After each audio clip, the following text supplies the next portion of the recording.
కోర్టుల్లో సుదీర్ఘకాలం పాటు విచారణ జరగకుండా చూసుకోవాల్సిన బాధ్యత న్యాయమూర్తులకే ఉంది. ఈజీగా అయిపోయేదాన్ని కూడా తీసుకొచ్చుకుంటున్నారు. ఇప్పుడు 50% రిజర్వేషన్లు ఉండాలి, అది దాటకూడదు అన్నటువంటిది న్యాయస్థానాలు తీర్పిచ్చేసినాయి కదా. ఇప్పుడు మళ్ళీ మహారాష్ట్రలో 27% పెంచాము అంటే దానికి కుదరదని చెప్పేశారు కదా.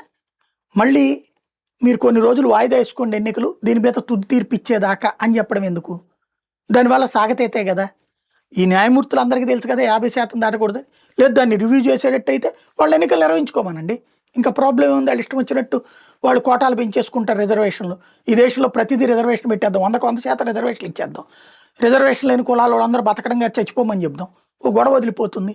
లేదా కోర్టే ఆదేశించి చంపేయమంటే సరిపోతుంది కదా.